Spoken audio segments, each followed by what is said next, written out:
Okay. So Miss Neha provides following particulars of her income for the previous year ended on 31st March 2021. You are required to compute the net taxable income for the assessment year 2020-22, 2021-22. Like you can see here in the question, इसको थोड़ा zoom कर लेता हूँ, or else I will send the snip. Wait.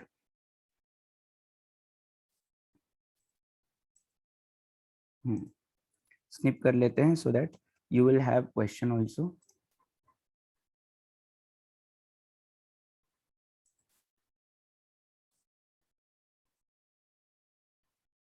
इतना ही question चाहिए हम लोगों को.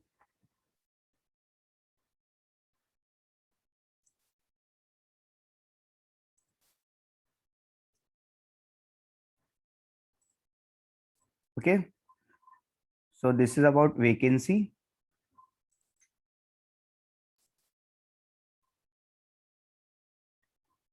Okay, now it is clearly visible also. I will take an Excel sheet.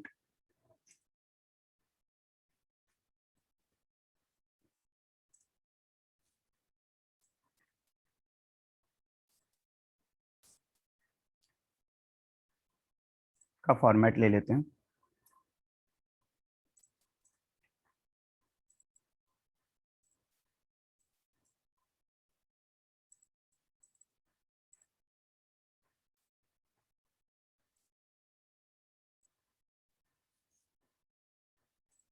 Okay, so house A is self-occupied, so you can start with self-occupied only. ऐसे चलेगा, ऐसा कोई problem नहीं कि आप हाउस ए से स्टार्ट नहीं कर सकते. The question is 13.18.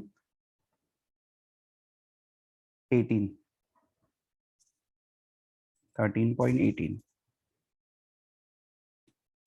ठीक है. Okay, now if house A is SOP, तो कैसे स्टार्ट करेंगे? एसओपी का कैसे स्टार्ट करते हैं हम लोग? Sir NAV is equal to nil. NAV is equal to nil. NAV is equal to nil, है ना. एंड इसमें सिर्फ एक ही डिडक्शन अलाउड है, that is interest on loan for house property. ठीक है, एंड दैट टू उसकी लिमिट है, maximum it is 30,000. Maximum 2 lakh तक का क्लेम करना है तो आपको दो कंडीशन सेटिस्फाई करनी पड़ेगी. लोन आपको 1 अप्रैल 1999 के बाद लेना है, एंड लोन का पर्पस जो होना चाहिए आइदर कंस्ट्रक्शन या फिर परचेस होना चाहिए या एक्विजिशन, जो भी बड़ा एक्सपेंसेस होना चाहिए आपके लिए. ठीक है, so you can see interest on borrowed capital paid for the year और आउटस्टैंडिंग हम लोग दोनों लेते हैं. ठीक है, नाउ यहाँ पर कुछ भी दिया नहीं है. ठीक है, कि ये लोन कब लिया था या फिर मतलब इसका पर्पस क्या है. तो either ways you can assume और उसमें ले सकते हो. ठीक है, अगर आप ये अज्यूम करना चाह रहे हैं कि लोन का पर्पस जो है वो रिपेयर या मेंटेनेंस या कुछ तो भी ऐसा है, तो आपका 30,000 का लिमिट हो जाएगा. ठीक है, अगेन आई एम टेलिंग इसमें कुछ दिया नहीं है. ठीक है, कि किस पर्पस से लिया है. आई थिंक क्वेश्चन अगर पूरा भी हम लोग देखें तो भी शायद नहीं दिया होगा उधर पे भी. अगर दिया है तो कोई बात नहीं, I will check once. She interest 35,000 education loan, she invested.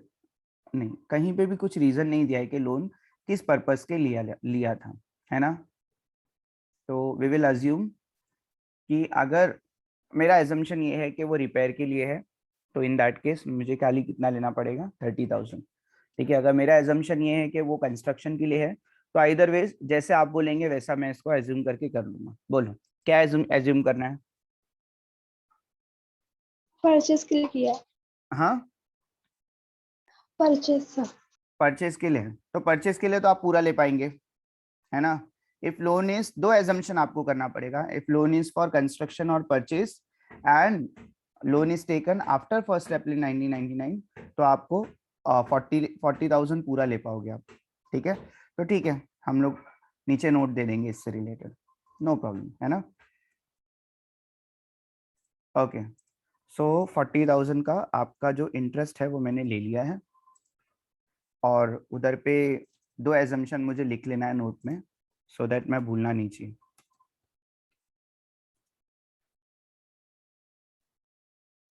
कौन सी दो है condition? It is been assume that loan is taken after 1st April 1999 and purpose of the loan is either purchase और कंस्ट्रक्शन, है ना?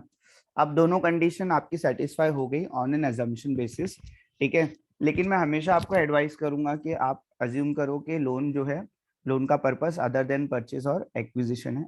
ऐसे assume करेंगे तो यहाँ पे आप 30,000 ले पाएंगे, ठीक है। लेकिन अगर क्वेश्चन साइलेंट है तो आप अपने हिसाब से अपना डिसीजन ले सकते हैं, ठीक है। सो इसका आंसर -40,000 आएगा, बराबर ना? Done? Any doubt? Any doubt? Sir -40,000 क्यों आया? बेटा जीरो में से कुछ भी माइनस करेंगे तो आंसर माइनस में आएगा ना,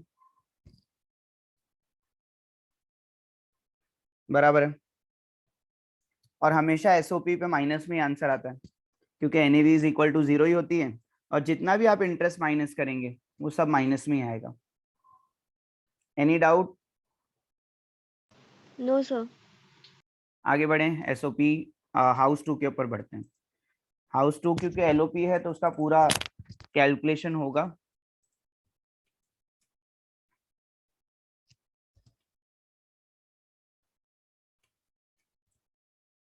ठीक है, सबसे पहले हम लोग उसको कैलकुलेशन स्टार्ट करेंगे।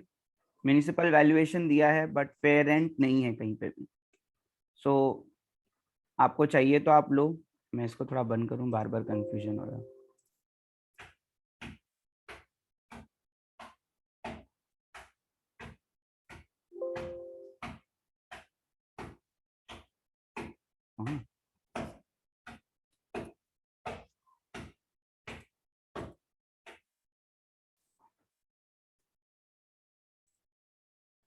ओके, ये बंद हो गया है,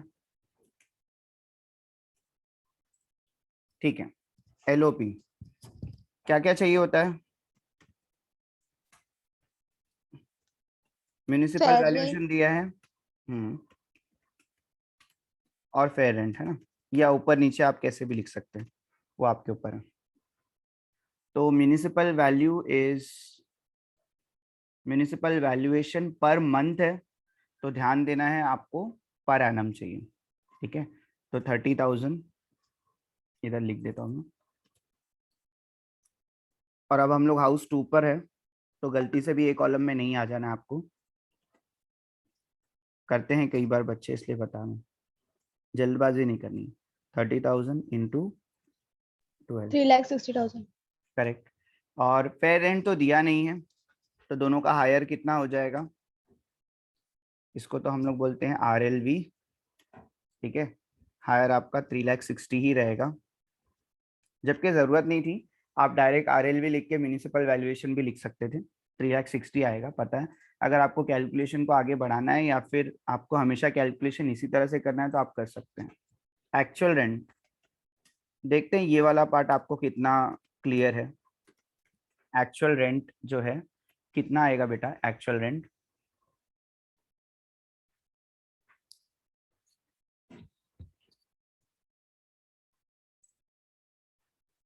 4,80,000। 4,80,000 बोला। और कोई? अरे बाप रे, 2 मिनट, हाँ इसको थोड़ा सा बारीक कर। 4 लाख सर। 4 लाख किसने बोला? 4 लाख सर। 4 लाख शमाने निधि। ने बोला। निधि ने पहले 4,80,000 बोला, फिर बाद में 4 लाख बोला। आपको समझ में आ गया लेकिन क्यों नीचे का ऐसे? नहीं पढ़ा था। हाँ, तो ये मिस्टेक आप यस। अपने इसमें नहीं करेंगे, इसीलिए मैंने बोला आप करते हैं ये मिस्टेक। जरूरी नहीं है कि अच्छे बच्चे भी नहीं कर सकते, अच्छे बच्चे भी नहीं देखने की वजह से क्या करते हैं, मिस्टेक करते हैं, ठीक है। सो आपको थोड़ा सा ध्यान देना है, प्रिकॉशन लेना है। जिनको पूरे मार्क्स चाहिए होते हैं वो छोटी छोटी मिस्टेक अफोर्ड नहीं कर सकते, पहली चीज, ठीक है। Rent received is 40,000 into 10। क्यों बेटा 10 लेना है? यहाँ पे वेकेंट है हाउस, 2 मंथ्स के लिए वेकेंट है, तो वेकेंट का मतलब क्या होता है, उस मंथ का रेंट आपको नहीं मिलने वाला, सिंपल सी चीज है, तो इट इज 4 लाख। ठीक है,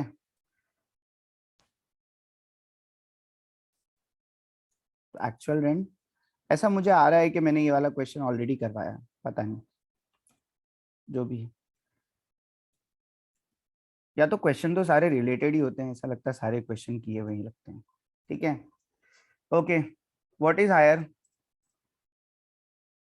4 lakhs, sir. 4 ठीक है, 4 लाख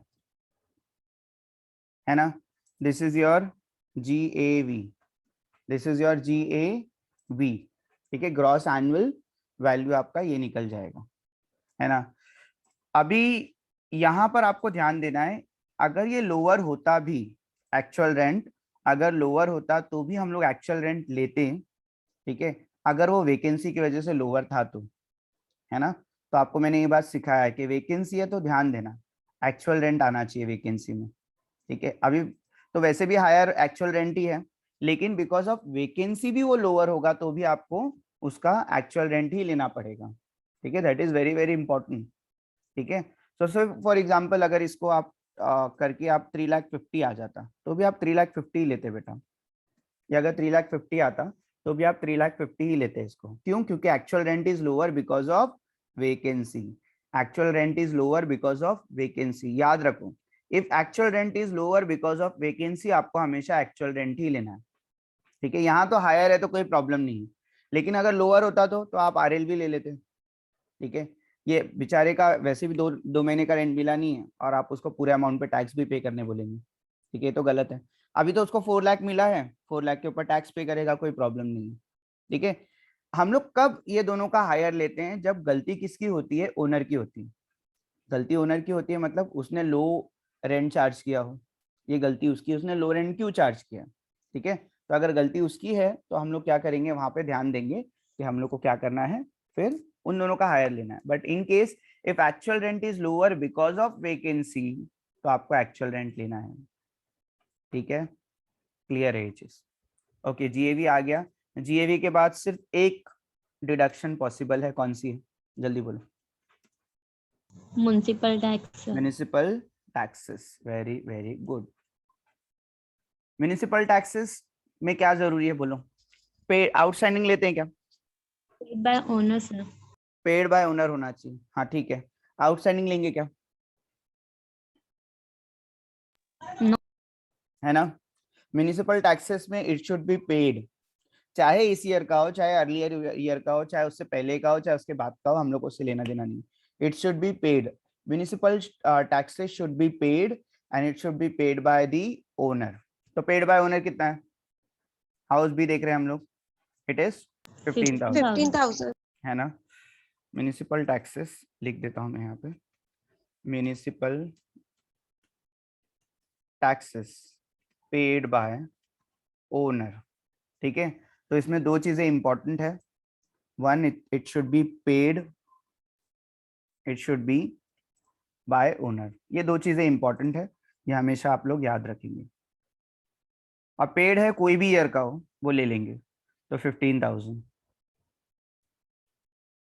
और रेंट का केस एकदम अलग है, कंफ्यूज नहीं, सॉरी, इंटरेस्ट का केस एकदम अलग है, इंटरेस्ट आउटस्टैंडिंग भी चल जाता है, but municipal taxes should be paid and it should be paid by owner. NAV मिल गया हम लोग को।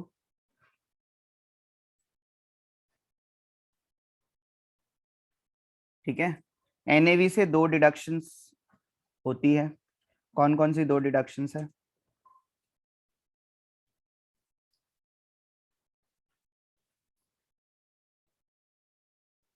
सब भूल गए? Standard Standard deduction deduction. 30% of NAV। Okay, standard deduction is 30% of NAV, 30% of 3,85,000 बराबर।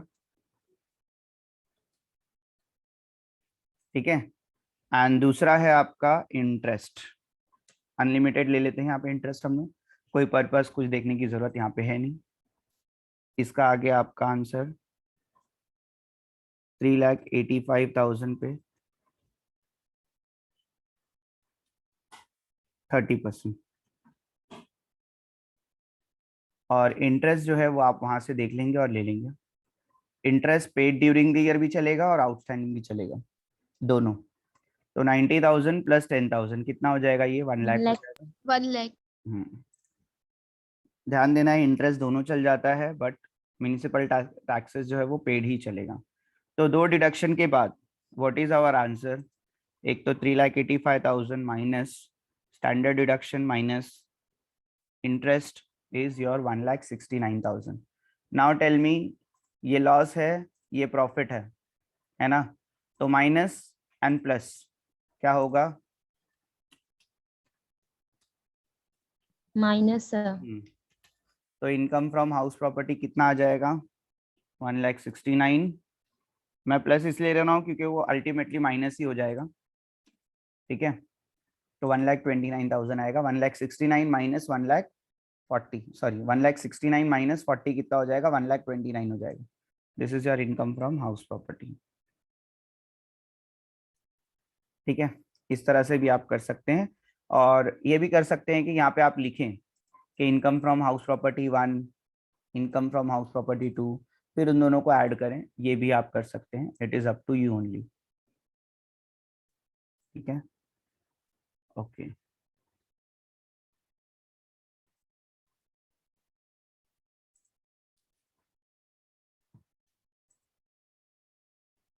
now we will take attendance and then we will move on to our next topic. So I was searching for house property notes, लेकिन मुझे मिली नहीं। House property बनाना है, okay. सो drive में attendance SY back tax मिल गया।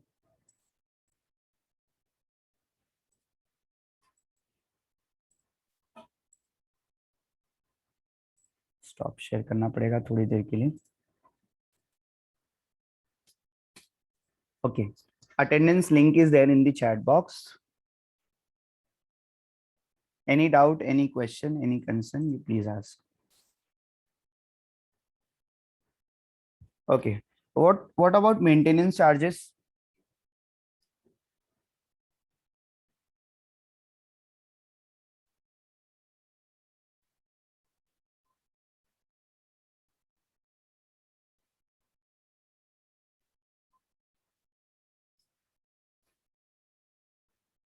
Chat box में है, chat box में अनीश ने बोला DT internal exam. Okay, DT internal का सिलेबस आपको चाहिए, ओके, ठीक है। We have already completed house property, now no other topic is going to be covered under house property, it is complete.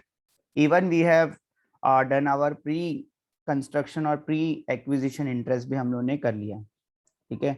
So the only loss with you is कि इस internal में आपके लिए house property नहीं है, ठीक है?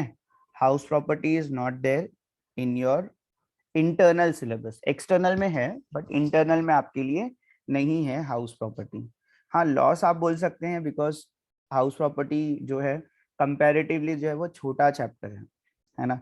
उसमें बहुत सारी चीजें याद नहीं रखनी थी, बट सिर्फ इतना ही दिक्कत है मेरे पास कि एक क्लास में कंप्लीट हुआ है, दूसरे क्लास में कंप्लीट नहीं हुआ है। ठीक है, मैं आपके लिए रख दूंगा हाउस प्रॉपर्टी, नो प्रॉब्लम, ठीक है? सो योर सिलेबस जो होगा, मैं आपको डॉक्यूमेंट ओपन करता हूँ और उस पर मैं आपको बता देता हूँ। वर्ड, तो मुझे मैसेज करके, हाँ अनीश ने मैसेज किया, ओके। तो ये आप नोट डाउन भी कर लेंगे कि इंटरनल में आपका सिलेबस क्या होगा। और आपको पता है इंटरनल का मार्क्स आपके लिए मैटर करता है, ठीक है? आपको फुल मार्क्स उसमें लेकर ही आना है इंटरनल में। अगर आपको ओ ग्रेड के लिए जाना है तो यहाँ पर आपको पूरी मेहनत करनी पड़ेगी, ठीक है? यहाँ पे 10 ले लिया और वहाँ पे 75 भी पूरे ले लिए तो भी आपका मार्क्स कितना इम्पैक्ट हो जाएगा। तो यहाँ पे आपको ध्यान देना है कि इंटरनल और एक्सटर्नल दोनों में आपको प्रॉपर मेहनत करनी है। 25 है तो पूरे 25 आपको मिलने चाहिए, ठीक है? That 20 marks with your test and 5 marks of your behaviour and participation, ठीक है? ओके, तो इस ईयर में मुझे पता है कि कौन पार्टिसिपेट करता है। एकदम क्लियर आइडिया, तो उनको उसके मार्क्स मिलेंगे। ओके, तो first is your introduction to DT.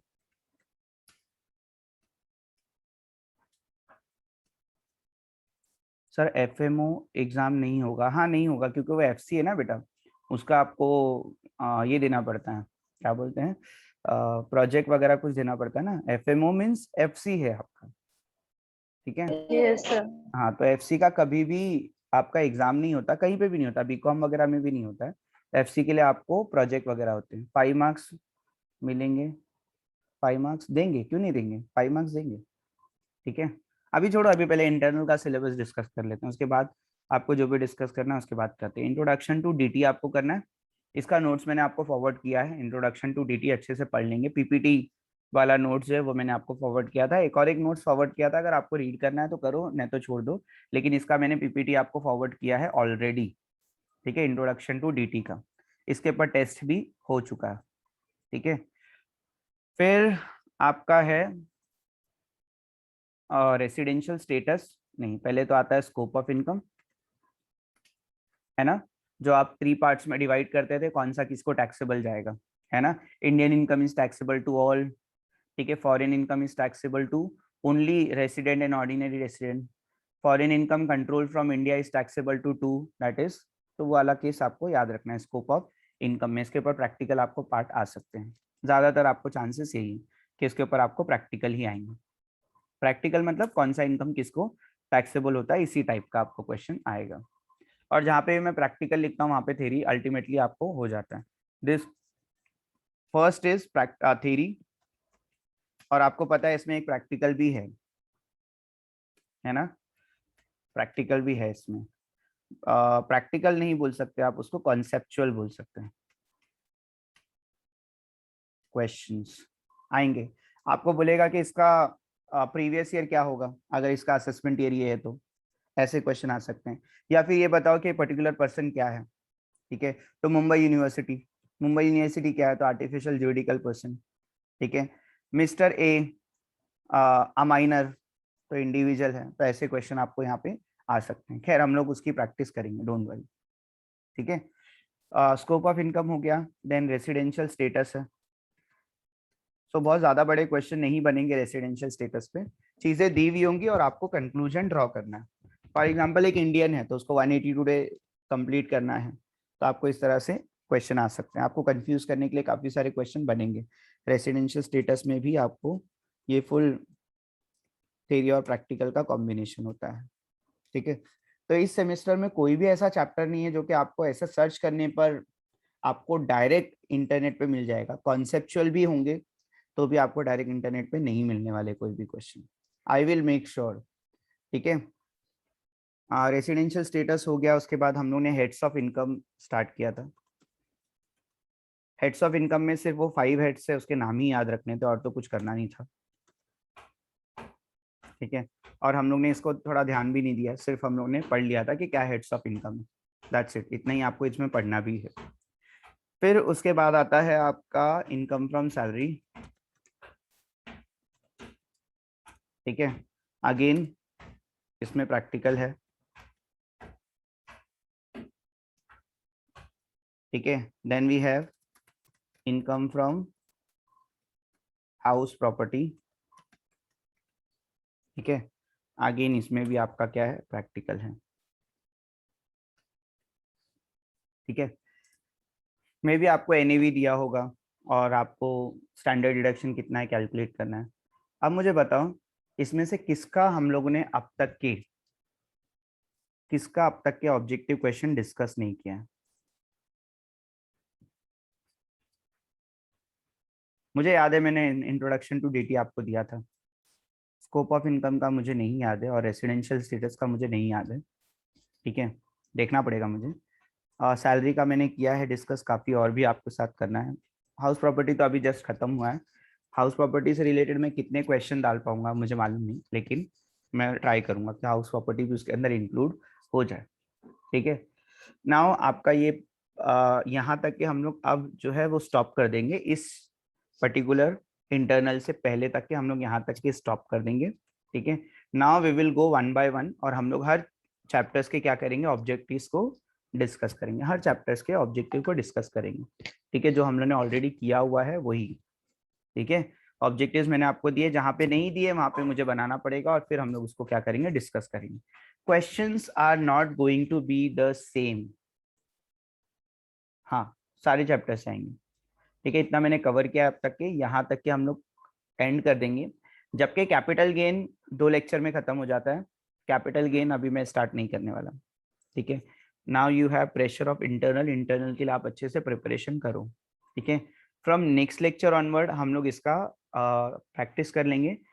The moment we are done, हम लोग कंप्लीट कर लेंगे जैसे ही, उसके बाद हम लोग क्या करेंगे, अपनी मेन सिलेबस पे वापस से चले जाएंगे, ठीक है। ऑब्जेक्टिव प्रैक्टिस करवाने का मतलब ये नहीं है कि ऑब्जेक्टिव आपको वही करके जाने हैं, ऑब्जेक्टिव्स आपको समझ के जाने हैं, स्पेशली प्रैक्टिकल होते हैं, ठीक है। आपको समझ के जाना है कि इसका आंसर कैसे क्या है, या कैसे ये सॉल्व होता है, या इसका कॉन्सेप्ट क्या है, ये आपको पढ़ के जाना है, ठीक है। तो आपको हेल्प होगी एग्जाम में, उसके लिए इतना ही मैं बोल सकता हूँ, ठीक है। स्टॉप करेंगे शेयर। आई होप आप लोगों ने स्क्रीनशॉट ले लिया होगा उसका, ठीक है। स्क्रीनशॉट लेने में आप माहिर हैं, तो आपने लिया ही होगा।